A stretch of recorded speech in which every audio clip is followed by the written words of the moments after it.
What happens when the joke you made about your own husband becomes the reason a process server shows up at your door?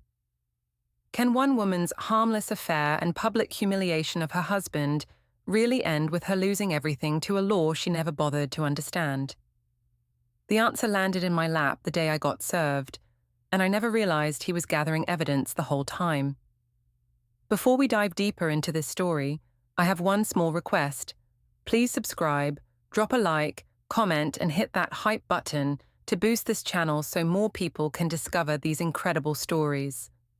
The kitchen island gleamed under the pendant lights I'd specifically chosen from that boutique catalogue. Everything about our home screamed success, from the subway tile backsplash to the farmhouse sink that cost more than some people's monthly rent. I smoothed my hands over the marble countertop, admiring how it caught the light just right for the Instagram photos I'd been posting. "Aurelia, this kitchen is absolutely stunning," my mother Janet gushed, running her fingers along the custom cabinetry. "You've really outdone yourself with this renovation." I beamed with pride, glancing toward the living room where my husband David sat hunched over his laptop, completely oblivious to the compliments flowing around him. At 35, he still dressed like he was fresh out of college, wrinkled khakis, and a polo shirt that had seen better days. His accounting firm was small, barely profitable, and he seemed content with mediocrity. "Well, someone has to make the design decisions around here," I said with a light laugh, loud enough for David to hear. David would have been perfectly happy with the original 1990s oak cabinets and linoleum floors. My father Tom chuckled politely, while David's parents, Linda and Roger, exchanged uncomfortable glances. Linda cleared her throat softly, but said nothing. She never did when I made these little jokes about her son. "Mum, can I have a snack?" Our 8-year-old daughter Sophie appeared in the doorway, her dark hair in pigtails that were already coming loose from her afternoon of playing outside. "Of course, sweetheart. There are apple slices in the fridge." I opened the stainless steel refrigerator with a flourish, knowing my mother was taking note of every expensive detail.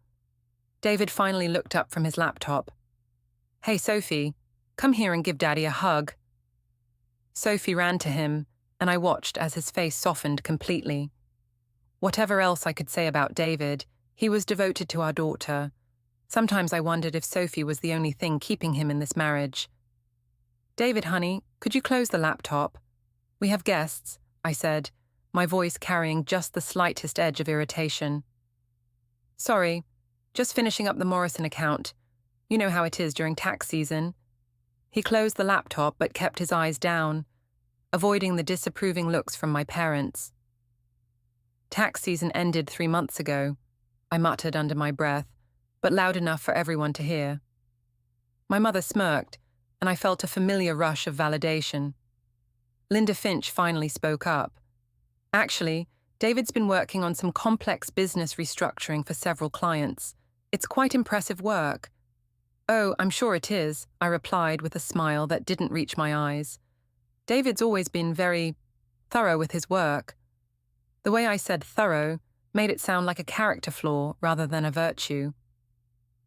David's jaw tightened almost imperceptibly, but he said nothing. He never did. After our parents left, I was loading the dishwasher when my phone buzzed with a text message.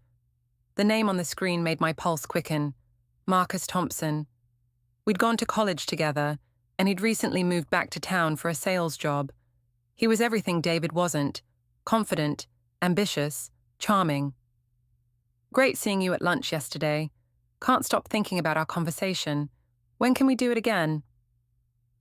I glanced toward the living room where David was helping Sophie with homework, his voice patient and gentle as he explained a math problem. The contrast between the two men couldn't have been starker.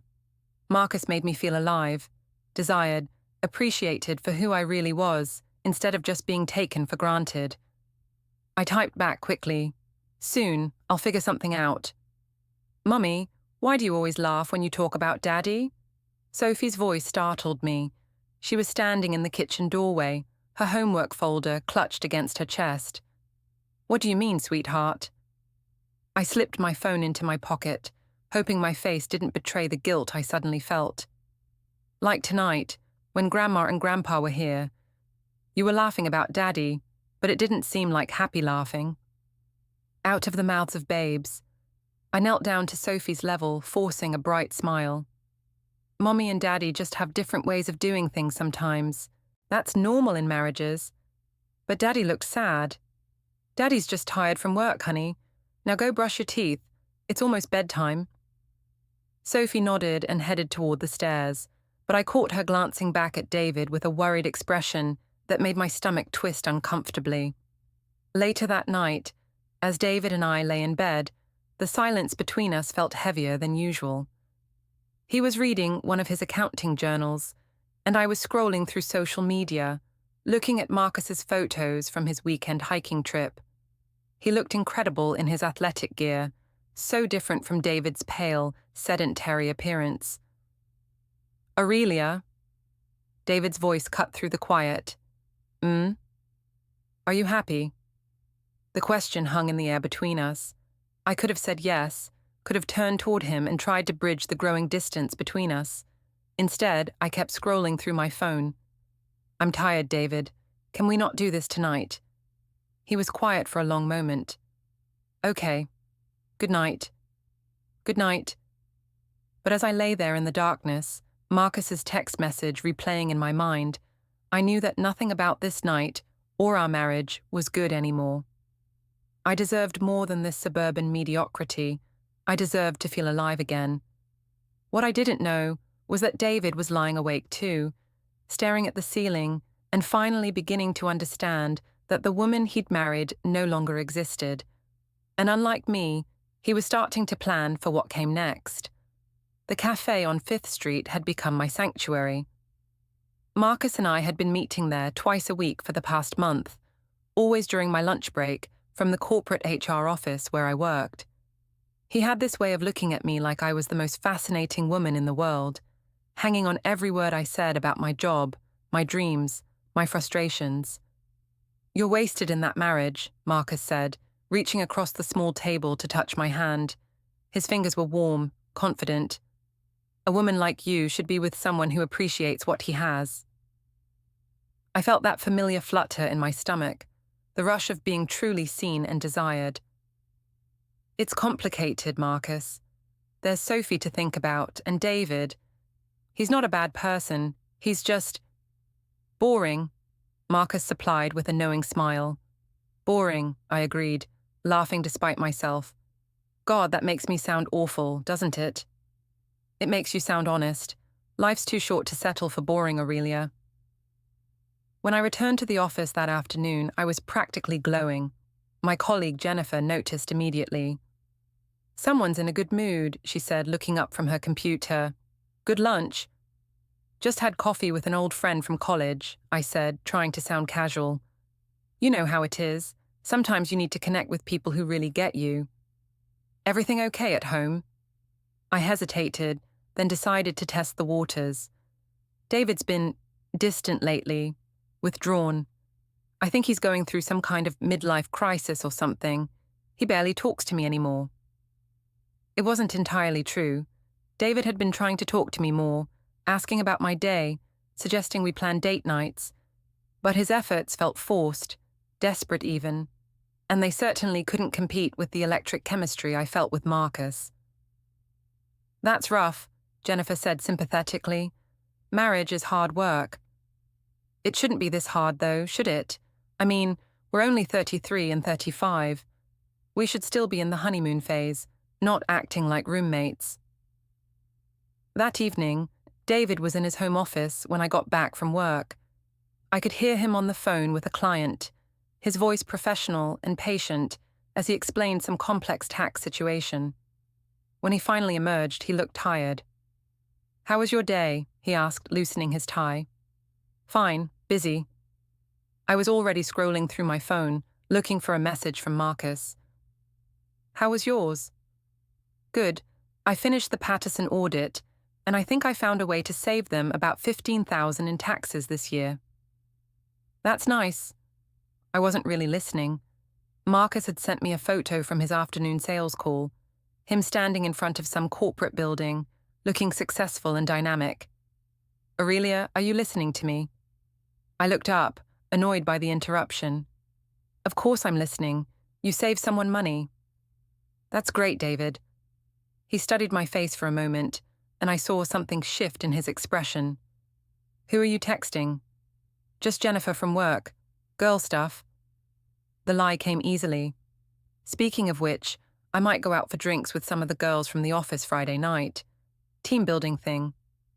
On Friday, I thought we were going to have a family movie night with Sophie. You and Sophie can have movie night. She'd probably prefer it anyway. You two can watch one of those boring documentaries you both love. David flinched slightly at the word boring, and I immediately felt a pang of guilt. But then my phone buzzed with another message from Marcus, and the guilt evaporated. Can't wait for Friday. I know this great little wine bar downtown. Friday couldn't come fast enough. The wine bar was intimate and dimly lit, exactly the kind of place I'd been craving. Marcus looked incredible in his navy blazer, and the way other women glanced at him made me feel proud to be there with him. Tell me about your marriage, he said after we'd ordered our second bottle of wine. What went wrong? I don't know if anything went wrong exactly. We just grew apart, I guess. David's so focused on his little accounting firm, and he has no ambition beyond that. He's content with mediocrity. And you're not. God, no. I want more from life. I want to travel, to experience things, to be with someone who challenges me intellectually and emotionally. I leaned closer to Marcus. Someone like you. Aurelia. His voice was husky, and I could see the desire in his eyes. I know this is complicated, but I can't help how I feel. He reached over and tucked a strand of hair behind my ear. Neither can I. When he kissed me in the parking lot, it felt like coming alive after years of sleepwalking. This was what I'd been missing, what I deserved. David had never made me feel this way, not even in the beginning. I got home after midnight, expecting David to be asleep. Instead, I found him sitting at the kitchen table with a cup of coffee and his laptop. How were drinks with the girls? He asked without looking up. Fine, good. We went to that new place downtown. Another lie. But what choice did I have? David wouldn't understand. He'd never been passionate about anything except his boring numbers and spreadsheets. Jennifer called looking for you around 9, said she forgot to give you some paperwork. My blood ran cold. Oh, I must have missed her call. My phone was on silent. David finally looked at me, and something in his eyes made me uncomfortable. Must have been. I'm tired. I'm going to bed. Aurelia? I paused at the bottom of the stairs. What? Are we okay, really? For a moment I almost told him the truth, almost confessed everything and begged for his forgiveness. But then I thought about Marcus, about the way he made me feel, about the life I deserved to be living. We're fine, David, you're overthinking things. But as I climbed the stairs, I could feel his eyes on my back, and I had the unsettling feeling that David was finally starting to pay attention to all the wrong things. What I didn't know was that he'd already started keeping a journal, documenting every late night, every changed plan, every lie. David might have been boring, but he was also methodical, and he was very, very good with details. The annual company retreat to Lake Tahoe was supposed to be a family affair, but David had begged off at the last minute, claiming he had too much work to catch up on. I suspected he just didn't want to spend a weekend making small talk with my colleagues, but I wasn't about to argue. It meant I could ride with Jennifer and her husband Mark, along with Sophie, without having to worry about David's awkward social skills. I swear, sometimes I think David prefers his calculator to human company, I joked as we loaded our bags into Mark's SUV. Jennifer laughed, but I noticed Mark didn't seem amused. Dad's not coming? Sophie asked for the third time, clutching her stuffed rabbit. Daddy has important work to do, sweetheart, but we're going to have so much fun at the lake. The drive started out pleasantly enough.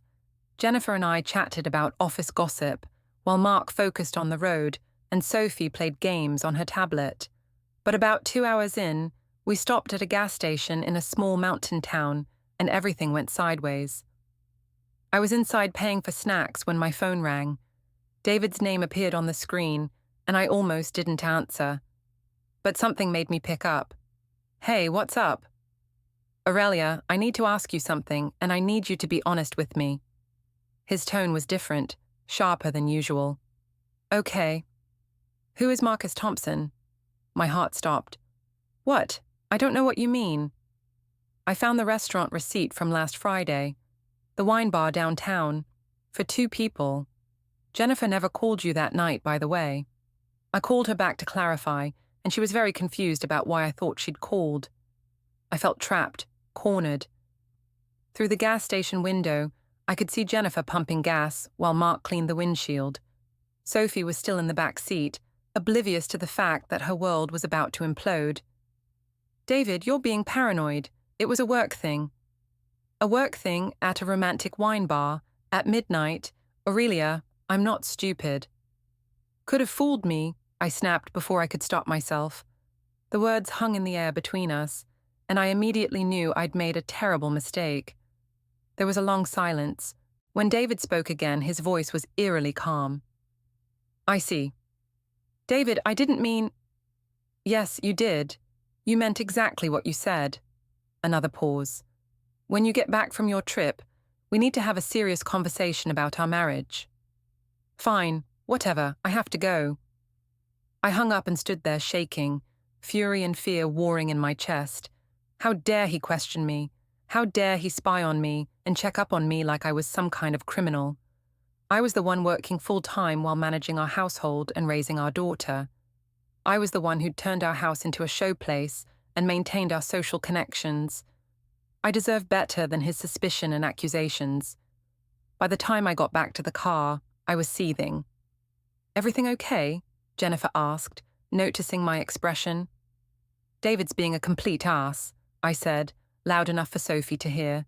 "He's accusing me of God knows what just because I went out for drinks last Friday." "Mommy, don't say bad words about Daddy," Sophie said quietly. "Sometimes Daddy acts like a child, Sophie. When you get older, you'll understand." Mark shot me a sharp look in the rearview mirror. "Maybe we shouldn't discuss this in front of Sophie." "Don't tell me how to parent my child," I snapped. "You don't know what it's like being married to someone who questions your every move and makes you account for every minute of your day." The car fell silent except for the hum of the engine. Jennifer turned around to face me, her expression concerned. "Aurelia, maybe you should call David back and—" "No, I'm done walking on eggshells around his insecurities. If he can't trust his own wife, that's his problem, not mine." I pulled out my phone and opened our family group chat, which included my parents, David's parents, and his sister Megan. Before I could think better of it, I typed, "David's having some kind of paranoid breakdown, accusing me of cheating just because I had drinks with colleagues. Some people can't handle their wives having lives outside the house, I guess." I hit send before I could reconsider. The response was immediate. My mother replied, "Oh, honey, I'm sorry you're dealing with this." But David's sister Megan wrote back, "Maybe there's more to the story than you're sharing, Aurelia." That set me off completely. I typed furiously, "Thanks for the support, Megan. Really nice to know my sister-in-law thinks I'm a liar too." "I didn't say you were lying, I just think—" "I know exactly what you think. You've never liked me, and now you're taking David's side without even knowing what happened." Jennifer reached back and touched my arm. "Aurelia, maybe you should put the phone away for a while." But I was on a roll now, months of frustration and resentment pouring out through my fingertips. "You know what? I'm tired of being the villain in this family. I work full-time, I take care of Sophie, I manage our household, and all I get is criticism and suspicion. Maybe David should worry less about what I'm doing and more about why his wife doesn't want to spend time with him anymore." The silence in the car was deafening. Even Sophie had stopped playing her game and was staring at me with wide, frightened eyes. "Mommy, are you and Daddy getting divorced?" she whispered. The question hit me like a slap. "Of course not, sweetheart. Mommy and Daddy are just having a disagreement." But as I said it, I realized I wasn't sure if it was true anymore. And looking at my daughter's scared face, I felt the first real pang of regret about the path I'd been heading down. My phone buzzed with a text from David. I saw the group chat. "We'll discuss this when you get home. Please don't involve our families in our private problems." I showed the text to Jennifer. "See, he's more worried about what his family thinks than about how he's treating me." But Jennifer's expression was troubled. "Aurelia, I think maybe you should consider David's perspective here. If Mark was going out for mysterious dinners and coming home at midnight, I'd have questions too." "Whose side are you on?" I demanded. "I'm on the side of your marriage and your family, and right now, I'm worried about both." The rest of the drive passed in uncomfortable silence. When we finally reached the lake house, I threw myself into the company activities with forced enthusiasm, posting photos on social media and making jokes about much-needed girl time away from paranoid husbands. But every time I looked at Sophie, who was unusually quiet and clingy, I felt a growing sense of unease. And when Marcus texted me that evening, asking when we could see each other again, I found myself staring at the message for a long time before responding. "Soon," I finally wrote back. "Things are complicated right now." "They don't have to be," he replied. "You deserve to be happy, Aurelia." He was right, I told myself. I did deserve to be happy. And if David couldn't appreciate what he had, that was his loss, not mine. But as I lay in bed that night, listening to Sophie's even breathing from the next bed, I couldn't shake the feeling that I was standing at the edge of a cliff, and one wrong step would send everything tumbling into the abyss. The drive home from Lake Tahoe was tense and awkward. Jennifer and Mark barely spoke to me, and Sophie kept asking when we'd see Daddy again. When we finally pulled into my driveway Sunday evening, David's car wasn't there. "Where's Daddy?" Sophie asked, her voice small and worried. "He's probably still at the office, sweetheart. You know how he is about work." But David's office was only 10 minutes away, and it was past 8 o'clock on a Sunday. I tried calling him, but it went straight to voicemail. "David, we're home. Sophie wants to see you. Call me back." An hour passed with no response. I tried again, this time with a sharper edge to my voice. "David, this is ridiculous. Whatever point you're trying to make, you're hurting Sophie. Come home." Finally, at almost 10 o'clock, I heard his key in the front door. Sophie had fallen asleep on the couch waiting for him, and I had to carry her upstairs to bed. When I came back down, David was sitting at the kitchen table with a manila folder in front of him. "We need to talk," he said without looking up. "Where were you?" Sophie was worried sick. "I was at my parents' house, having a very interesting conversation about the messages you sent to the family group chat." My stomach dropped. I'd forgotten about those messages in all the chaos of the weekend. "David, I was upset. You blindsided me with accusations." "Accusations?" He finally looked at me, and I was startled by the coldness in his eyes. "Aurelia, I asked you a simple question about a restaurant receipt. You could have just told me the truth." "What truth?" "That I had dinner with an old friend. That's not a crime." "An old friend you've been texting constantly for weeks. An old friend you lied about to Jennifer. An old friend whose LinkedIn profile I looked up, and who happens to be recently divorced and very handsome." I felt exposed, caught. "You've been spying on me?" "I've been trying to save our marriage, but I'm starting to think it's too late for that." David opened the manila folder and spread several papers across the table. Phone bills with highlighted numbers, credit card statements with certain charges circled, printed screenshots of social media posts. "What is this?" I demanded. Evidence of a pattern. The late nights that started 2 months ago. The mysterious expenses. The constant texting with Marcus Thompson.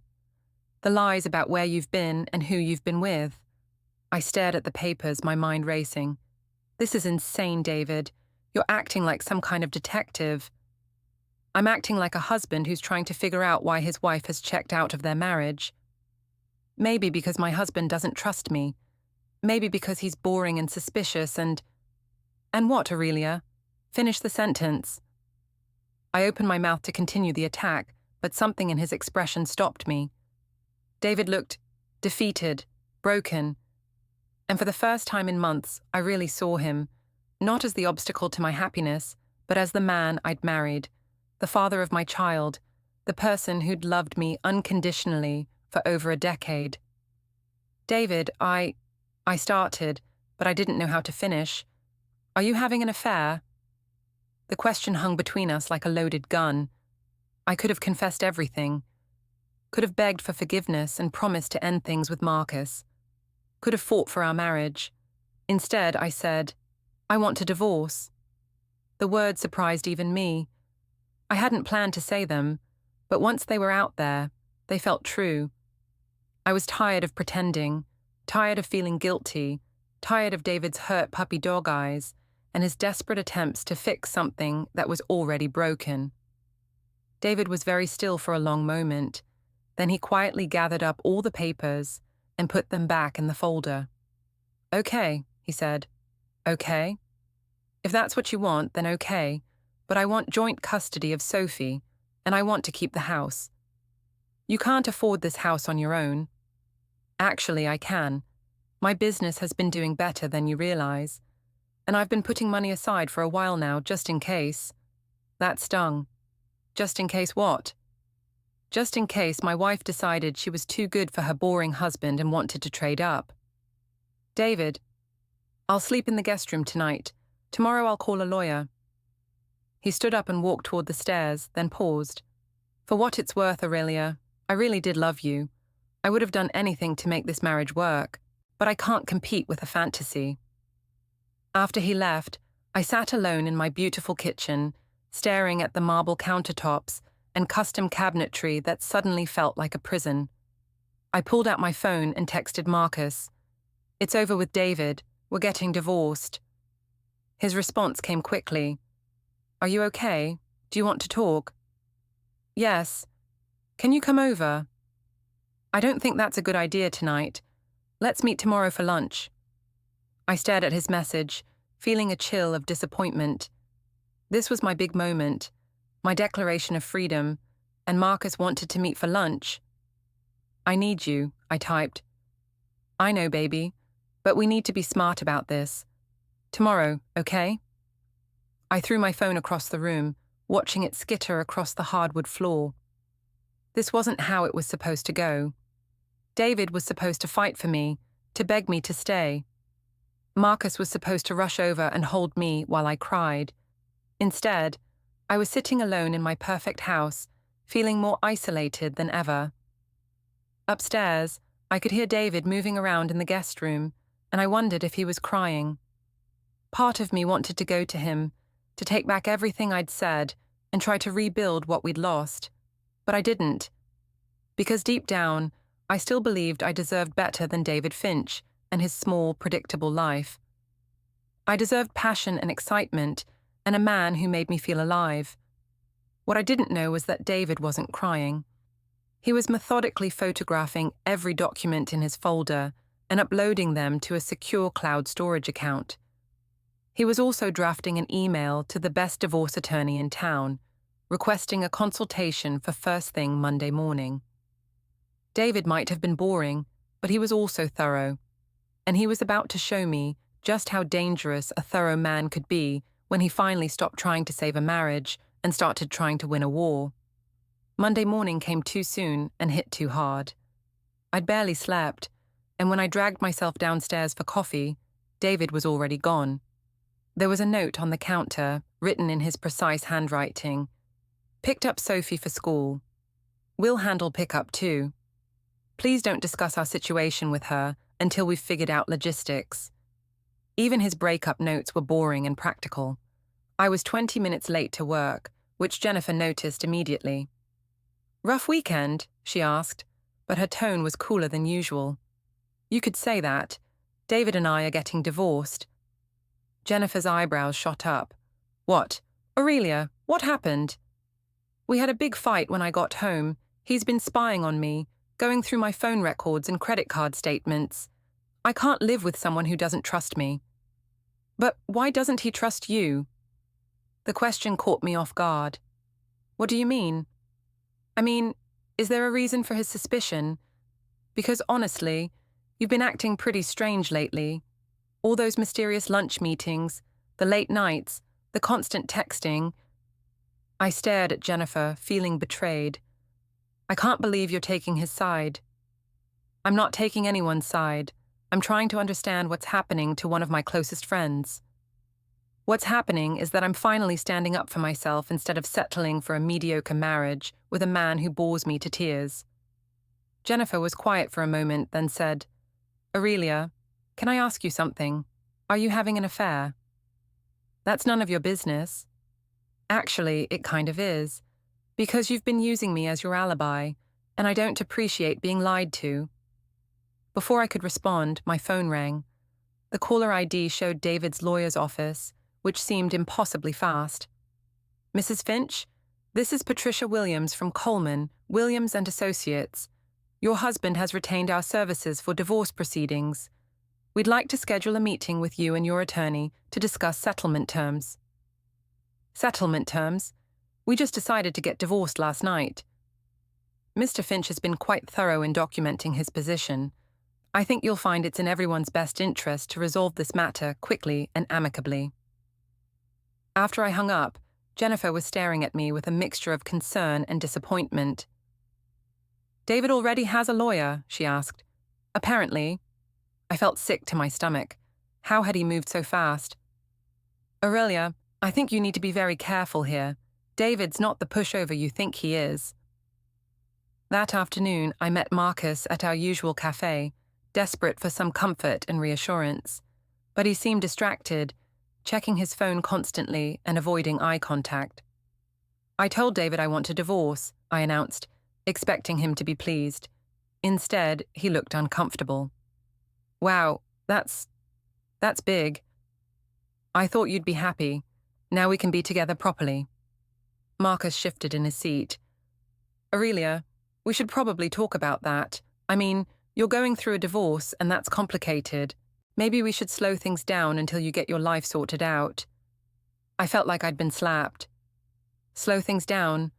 Marcus, I left my husband for you. You left your husband because you were unhappy. I was just a catalyst. A catalyst? Is that what you're calling it?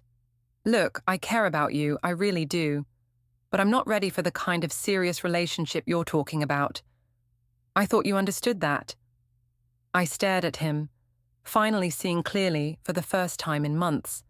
Marcus wasn't my knight in shining armor. He was just a guy looking for some excitement with a married woman, and now that I was available, the thrill was gone. You bastard, I whispered. Aurelia, don't be like that. We had fun, but... I threw my coffee in his face and stormed out of the cafe, ignoring the stares of other customers. My hands were shaking as I got in my car, and I sat there for several minutes trying to process what had just happened. I'd blown up my marriage for a man who was already backing away. I'd hurt my daughter and destroyed my family for someone who thought I was just fun. The magnitude of my mistake was starting to hit me, but I was too proud and too angry to admit it. Instead, I decided to fight. If David wanted a war, I'd give him one. I drove straight to a law office I'd found online and demanded to see an attorney immediately. The lawyer, a middle-aged woman named Susan Chen, listened to my story with a neutral expression. So your husband is claiming adultery? She asked when I finished. He's being paranoid and controlling. I had a few innocent dinners with an old friend. Mrs. Finch, I need you to be completely honest with me. Did you have a sexual relationship with this man? I hesitated. It was just a few kisses, nothing serious. That's still adultery under state law. And if your husband has evidence of the relationship, what kind of evidence could he possibly have? Susan pulled out a thick folder. He's already provided quite a bit to my opposing counsel. Text messages, restaurant receipts, hotel charges, GPS data from your phone. Hotel charges? I never went to a hotel with Marcus. The Marriott downtown 2 weeks ago. Lunch that lasted 4 hours, according to your credit card and phone location data. My stomach dropped. I remembered that afternoon. Marcus had suggested we get a room just to talk privately, away from prying eyes. We'd kissed and talked about running away together, but nothing more had happened. But how would that look to a judge? Mrs. Finch, I have to ask, how badly do you want to fight this? Because your husband has built a very strong case, and fighting it could get expensive and ugly. He can't take Sophie away from me. I'm her mother. He's not trying to take her away. He's asking for joint custody with him as the primary custodial parent. Given the evidence of your extramarital affair and some concerning text messages about your husband. What text messages? Susan showed me printouts of messages I'd sent to friends and family over the past few months. Messages where I'd called David boring, criticized his ambition, joked about leaving him at gas stations. Messages where I'd complained about having to spend time with my own husband. Seeing them all printed out like that, I realized how cruel I'd sounded. How had David gotten these? Your husband's sister provided some of these. Apparently, you sent several to a family group chat. Megan. That bitch had been collecting evidence against me. This is a witch hunt, I said. Mrs. Finch, this is a man protecting his interests and his daughter, and he's doing it very well. As I drove home, my phone rang. It was my mother. Aurelia, honey, I just got off the phone with Linda Finch. She says David has filed for divorce and is asking for custody of Sophie. What's going on? David's being vindictive, Mom. He can't handle the fact that I'm not happy in our marriage. But Linda says he has evidence that you've been seeing another man. It wasn't like that. Oh, Aurelia, what have you done? The disappointment in my mother's voice was crushing. Mom, please, I need your support right now. I love you, honey, but I can't support you destroying your family for some midlife crisis. Sophie needs stability, and if David can provide that. You're taking his side too? I'm taking Sophie's side, and right now that seems to align with David's. After she hung up, I sat in my driveway staring at the house I'd worked so hard to perfect. Through the front window, I could see David helping Sophie with homework at the kitchen table, both of them laughing at something on her worksheet. They looked happy, peaceful, like they didn't need me at all. For the first time since this whole mess started, I wondered if I'd made the biggest mistake of my life. But it was too late to take it back now. The wheels were already in motion, and David, boring, methodical David, was driving the bus. 3 weeks later, I sat in a sterile conference room across from David and his attorney, Patricia Williams. My own lawyer, Susan Chen, had warned me that this wasn't going to go well, but I hadn't been prepared for the sheer volume of evidence David had compiled. Let's start with the financial records, Patricia said, spreading documents across the table like playing cards. Mrs. Finch, can you explain these charges to the Marriott Hotel on March 15th? The Blue Moon Wine Bar on March 22nd? Chez Laurent on April 3rd? Each date hit me like a physical blow. David had been tracking my affair from the very beginning, documenting every lie, every secret meeting, every dollar I'd spent on my betrayal. Those were business expenses, I said weakly. Business expenses for an HR coordinator to take sales representatives to romantic restaurants. Patricia's tone was professionally neutral, but the implication was clear. She pulled out another folder. These are text messages between Mrs. Finch and Marcus Thompson, obtained through phone records. Would you like me to read some of the more relevant passages? That won't be necessary, Susan said quickly. But Patricia continued anyway. Quote, I can't wait to leave David. He's so boring I want to scream. Quote, we should just run away together. Sophie would be better off without seeing us fight all the time. Quote, I've wasted 10 years of my life on a man who doesn't deserve me. I couldn't look at David. I could feel him staring at me, but I kept my eyes fixed on the table. Now, let's discuss the incident at the gas station, Patricia continued, and my blood ran cold. What incident? Susan asked. Patricia pulled out a tablet and pressed play on a video file. Security camera footage from the Mountain gas station filled the screen, showing me getting back into Mark's SUV and driving away, while David stood there, looking lost and confused. "This is from the family group chat Mrs. Finch sent while leaving her husband stranded," Patricia said, reading from her phone. Quote, "Left David at the Shell station on Highway 50. Maybe walking home will give him time to think about how he treats his wife. LOL. I went back for him 20 minutes later," I protested. "Actually, you didn't," Patricia said calmly. "Your father-in-law drove 2 hours to pick up Mr. Finch. You were already at Lake Tahoe, posting photos on Instagram with the caption, 'Girls Trip, so nice to get away from drama at home.'" Susan leaned over and whispered urgently in my ear, "Aurelia, we need to discuss a settlement. This is not going well." But I wasn't ready to give up. "David, please, can we talk privately, just for 5 minutes?" David looked at his attorney, who nodded reluctantly. We stepped out into the hallway, and for the first time in weeks, we were alone together. "David, I know I made mistakes, but we can work through this. Think about Sophie. Think about our family." He studied my face for a long moment. "Do you love him?" "Who?" "Marcus. Do you love him?" I opened my mouth to lie, then realized there was no point anymore. "I thought I did, but he ended things when he found out about the divorce. He said he wasn't ready for anything serious." Something flickered in David's eyes. Not satisfaction, but something sadder. Pity, maybe. "Aurelia, I would have forgiven the affair. I would have gone to counseling, worked on our marriage, done whatever it took to keep our family together." "Then why didn't you? Why are you doing this to me?" "Because of the gas station." I stared at him, confused. "You left me on the side of the road like a piece of garbage, then bragged about it to our families and friends. You humiliated me in front of our daughter, made her think it was normal for a wife to treat her husband like that." His voice was steady, but I could see the pain in his eyes. "That wasn't about the affair, Aurelia. That was about cruelty, and I can't let Sophie grow up thinking that's what love looks like." "David, I'm sorry. I was angry and hurt, and you took it out on me in the most public, humiliating way possible.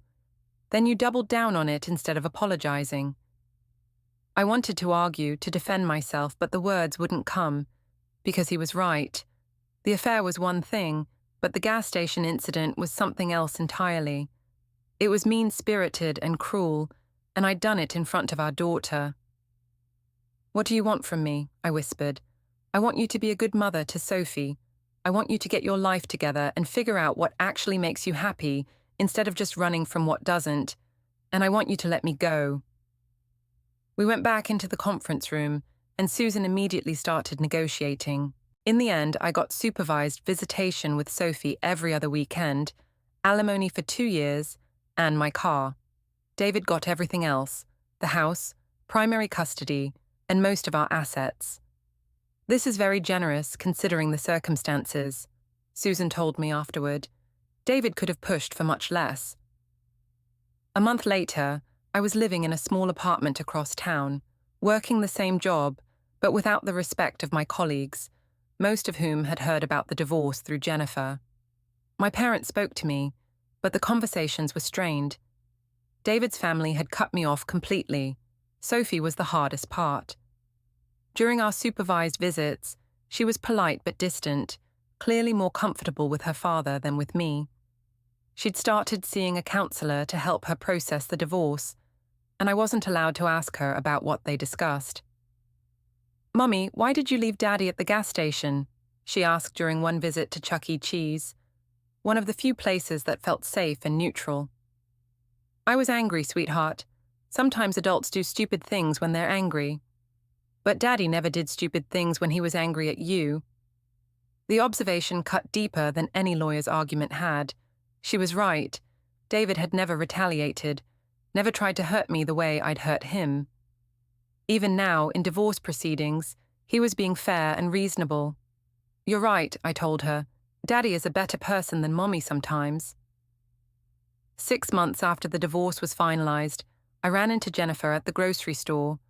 She was polite but cool, and I could tell she was in a hurry to end the conversation. "How's Sophie adjusting?" she asked. "She's doing well. David's a good father." "He always was. You were lucky to have him." The past tense stung. "Jennifer, I know I made mistakes." "Aurelia, you didn't make mistakes. You made choices. There's a difference." As I watched her walk away, I realized she was right. I'd chosen to have an affair. I'd chosen to lie and sneak around. I'd chosen to humiliate David at that gas station instead of talking to him like an adult. I'd chosen to blow up my family because I was bored and thought I deserved better. Now I was living alone in a studio apartment, seeing my daughter 4 days a month, and working at a job where everyone knew I was the woman who'd cheated on her husband and abandoned him at a gas station. David, meanwhile, had been promoted to partner at his accounting firm. He'd started dating a kindergarten teacher named Sarah, who Sophie adored.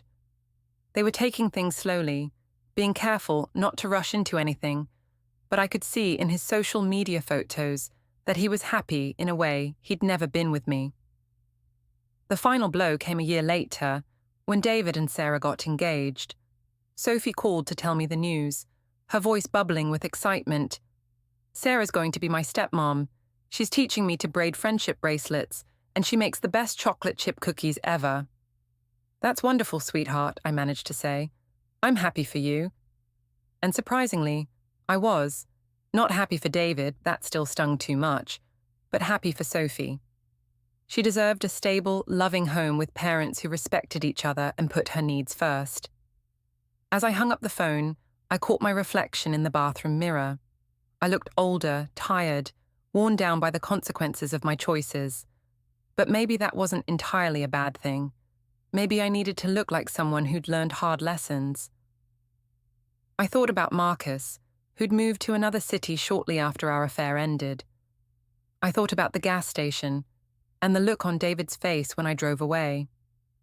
I thought about all the small cruelties I'd inflicted in the name of my own happiness. I couldn't take any of it back, but I could learn from it. I could become the kind of person who deserved a second chance, even if that chance came from someone new, someone who didn't know about my past mistakes. It would take time. It would take work. It would take becoming someone better than the woman who'd convinced herself that her husband was the problem when the real problem was staring back at her from the mirror. But for the first time in 2 years, I felt like maybe, just maybe, I could do it. David had won everything that mattered: our daughter, our home, the respect of our community, and a future with someone who appreciated what she had. He'd done it without being cruel, without seeking revenge, without stooping to my level. He'd simply documented the truth and let it speak for itself. And the truth was that I'd destroyed the best thing in my life because I thought I deserved better, when what I really deserved was exactly what I got: the consequences of my choices.